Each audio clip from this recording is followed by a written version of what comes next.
Hi, it's Fierce Tarot. Hello, Sagittarius placements, your general and love reading for the rest of February. So, let's see, ano pa ba ang papasok, no? Oo. So, tingnan natin. Hindi ko na papahabain. Oo, itong ating intro. So, again, before tayo mag-start, kung hindi ka pa nakakapag-subscribe, please do subscribe and hit the notification bell para lagi po tayo maging updated sa mga mangyari pa lang. And again, kung may tanong pagdating sa private reading and sa ating pong mga charms and iba nating items, so you just message me sa akin pong FB page, yung may legit. Okay, may legit. Yung mayroong blue check. Okay, doon yung malaman kung legit yung page. Okay? So, there. So, Sagittarius, what's for you the rest of February? Sana hindi rinig yung nakanta sa background. Let's see, Sag. Okay, challenges. Make a decision, work on inner healing. What else? Vacation. You will be traveling soon. Wow. Some of you, kung gusto niyo yung energy na nakikita nyo, just share the video to manifest. Okay? Para mag-manifest. Okay. Commitment. Things are getting serious. Oh, this is nice. Okay, that's nice. So, let's see. Let's clarify these three. Okay, what's with these challenges for you, Scorpio? Why Scorpio? Ay, kakatapos ko nga lang pala kay Scorpio mag-read. So, Sagittarius, challenges, what's for you? Pagdating ito sa challenges na ito, ating clarify. So, making a decision, some of you po, okay? Or work on inner healing. Yeah, that could be a challenge talaga yung pag-heal, no? Mahirap yun eh. Hindi talaga kasi dapat binabypass yung healing. Ano po ba yung mga bypass na ginagawa? Yung mga masasabi nating bypass pagdating sa healing. Pakikipag-inom para makaalimot. Going out with your friends. Kasi masaya kapag nandun yung mga barkada. Pakikipagrelasyon agad-agad para makalimot. That's bypass. Yung mga yan. Sample lang yun, hindi pa yun lahat. Okay, so the Three of Cups. Yes. So for me, energy ito ng sabihin nating pakipag-socialize kung kani-kanino lamang. Okay, making friends. Madam, 'di ba? Making friends is something good. Yes. Pero ano bang intention mo sa pakikipag-friend mo? To heal? Yeah, okay lang naman 'yon. Yes. Pero what if wala na sila? 'Di ba? Wala sila sa tabi mo. Pagdating ng gabi, anong ginagawa mo?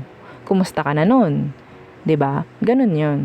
Like, okay ka pa ba? Masaya ka pa ba? Masaya ka pa rin ba kung wala yung mga friends na sinasabi mo? Okay, ganun po 'yon. Kung ang goal mo is to heal.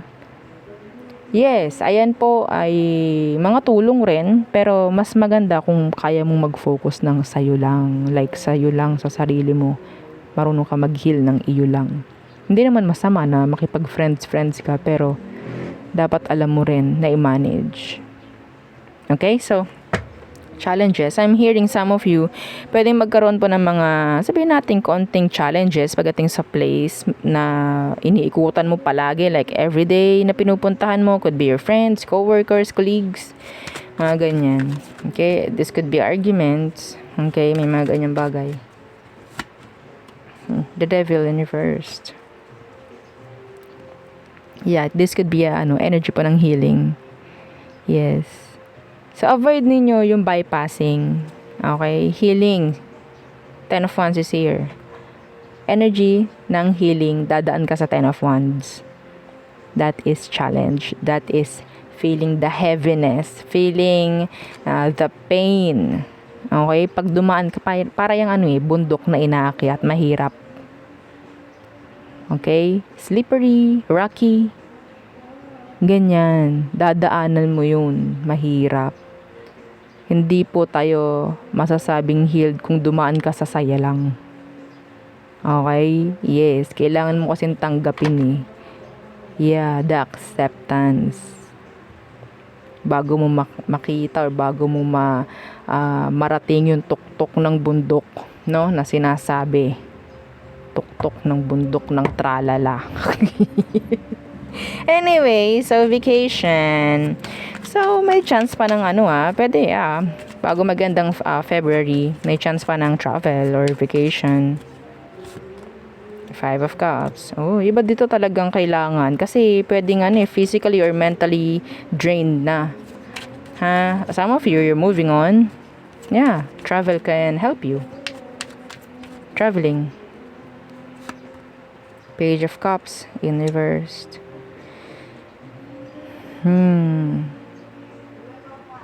Some of you have to forgive somebody. Could be a water sign. Meron din ditong energy ng water sign na parang pupunta sa'yo to say they're sorry. Yeah. May makikipagayos sa travel papunta sa'yo, or ikaw tong kailangan mo mag-travel papunta sa kanila. There's communication I'm seeing sa pagitan nyo. Okay? So what's with this commitment? Things are getting serious. 7 of Swords in reverse. So, this is transparency. If nakikita mo na yung person mo na parang naging transparent na nga pagdating sa mga bagay-bagay, then andun na yung level up. Okay? Like, hindi ka na magtatanong saan ka galing. Mga ganyang bagay. It's like, sinasubmit na niya agad. Okay? 2 of Wands. Iba dito, pwedeng malayo tong taong to sa'yo. Yeah. And mag-open up siya ng kung ano-ano man. Like sabihin nating into the next level. Okay? The next level. Yeah. So, I don't know kung merong mga plano sa inyo na parang sabihin nating bibigyan na ng mga schedules, i-execute na, yung mga ganyang bagay. Okay? So, may mangyayari na. That's nice. Again, yung mga pangako, na sabihin nating sinabi nga sa inyo ng someone na pwedeng malayo, pwedeng mangyari bago mag-end ang Feb. Again, yes, to manifest at para maging sabihin nating mag-solidify, no? Yung energy na yon, just share the video. Huwag na kayong mahiya, no? Okay? So, let's see the current person. Okay, the person on your mind, Sag. The person on your mind. Who is this? Anong current situation ninyo? Tingnan natin. Current situation ng mga Sagittarius in love. The 2 of Wands. Could be LDR. I'm hearing LDR. I'm hearing and I'm seeing, yun nga, chatting. Through chat lang kayo nagkakausap. Phone calls. Yeah. The Hermit. See, lagi lang nasa harap ng laptop, cellphone, could be. Okay. Meron ako nakikita rito na biglang ng ghost. Oh, yes, madam. Tamang-tama. Yan yung akin. Madam, ginost nga ako. Sige, tuloy mo yung reading. Madam, di ko malaman bakit siya biglang naglaylo or biglang nawala, bigla na lang ako iniwan sa ere, bigla na lang siyang hindi nag-reply or what? Anong kailangan mo malaman sa person mo, Sag? The 3 of Wands is... Nakaw! Ayaw natin yan, yung energy ng 3. Anong meron dyan sa 3 of Wands na iyan? Naku po, the Emperor, bumaliktad sa'yo ang person mo. Bumaliktad, merong iba. Madam, ba't ganyan? Ganito, lang namang basahin ko yung iba. Yun ang nakikita natin. Hindi siya naging responsible sa'yo, the Emperor in reversed. Hindi siya naging tapat. Immaturity ang nakikita ko dito. Hindi siya nag-isip. Okay? So, this is like pang sariling kagustuhan. Ginawa niya to dahil gusto niya. Yung pag-ghost niya sa'yo, yung hindi pagre-reply sa'yo, ginusto niya yon, decision niya yon. An emperor can make rules. Okay, an emperor. Pero, yun nga, pang sarili yung inuna. Kaya niyang gumawa, kaya niyang dumesisyon ng kanya, 'di ba? Ganun ng emperor. So, yun. Lumayo sa'yo to. Pwedeng may iba. Anong emosyon niya sa'yo ngayon? Para malinawan ka, anong emosyon niya sa'yo ngayon? The Seven of Pentacles in reversed.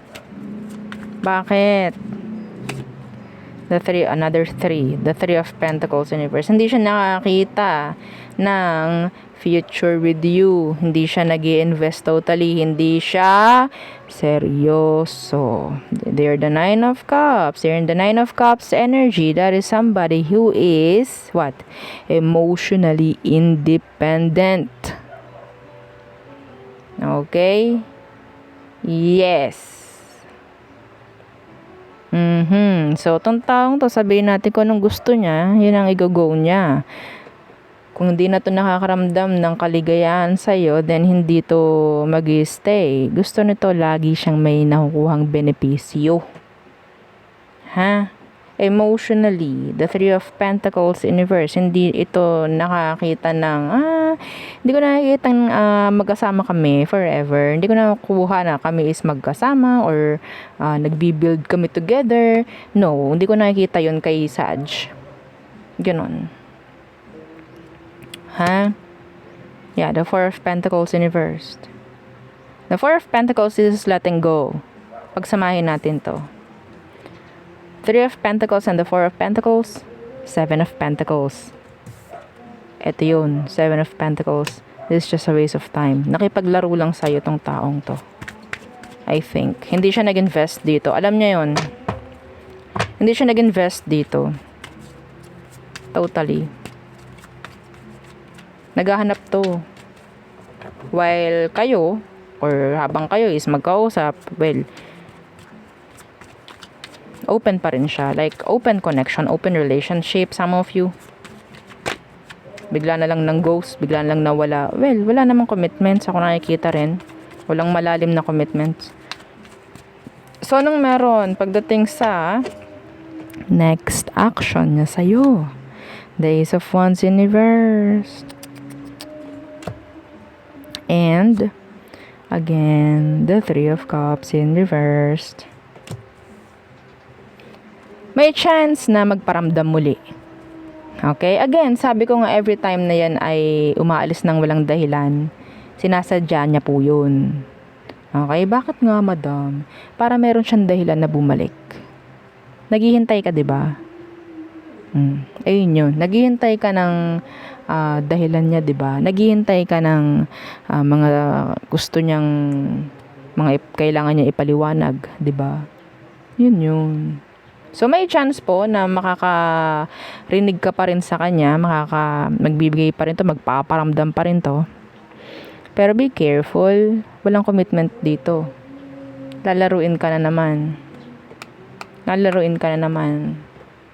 Madam, bakit mo lagi inulit? Para tumatak. Para tumatak. Diba? Yeah, wala tong i-offer. Ace of Pentacles in reverse. Hindi siya seryoso. Baka mamaya isipin mo, bumalik siya. Ay, nilalandi na naman niya ako. Siguro talagang gusto niya ako. No! They're just playing with you. Inuuto ka lang nito. Yeah, yun ang kailangan marinig. Inuuto ka nito.